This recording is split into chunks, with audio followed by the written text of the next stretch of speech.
Canada is on fire. As of July 13th, 4,018 fires had burned. 9,419,818 hectares, or 23,276,877 acres. And of the 908 active wildfires, 573 are deemed out of control. The smoke from the fires, it goes to the mainland United States, and even as far as Europe. This is the worst fire season Canada has ever experienced in recorded history. In Quebec, the premier said they can only fight 30 fires at a time due to the lack of crew. The real question is, why is this happening, and how can we stop it? If you enjoy this video, make sure to like and subscribe, and let's get right into it. Now, as a result of climate change, the weather patterns in Canada have been experiencing higher temperatures and decreased rainfall, creating a concerning situation regarding the risk of wildfires. These warm and dry conditions make vegetation more susceptible to catching fire, thus increasing the potential for devastating wildfires to occur. Additionally, the situation was worsened during the week of May 18th, when a passing cold front brought strong winds, further exacerbating the already critical circumstances.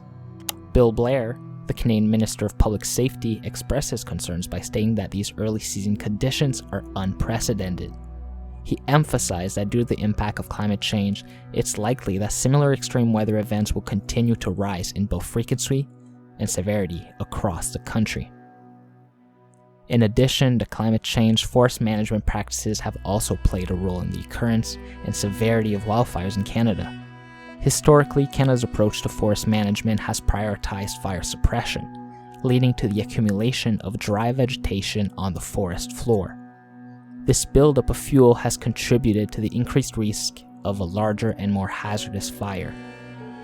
You see, controlled burns is a method used to reduce the potential for these more destructive fires, and they have been largely discontinued in Canada.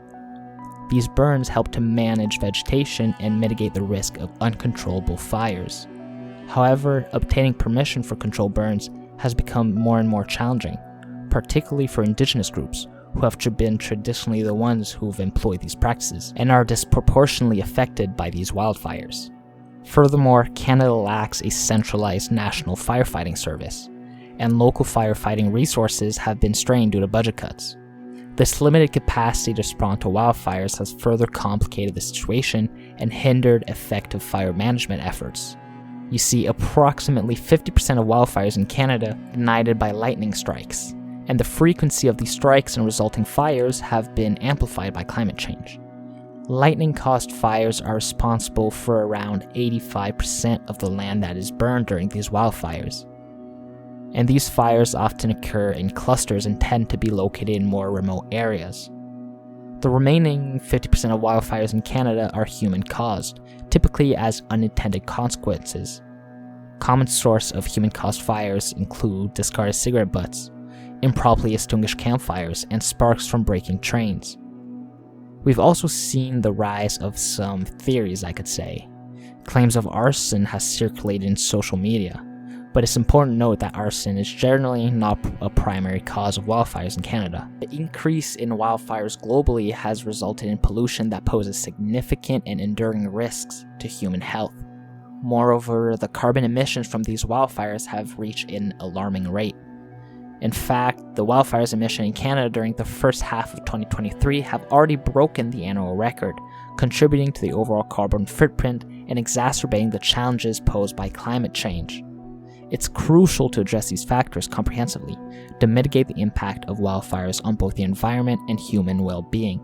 Efforts should focus on implementing effective fire prevention strategies and promoting responsible human behavior to minimize the risk of unintentional fires. I hope all of you are safe, and I'll see you on the next one. Thank you for watching.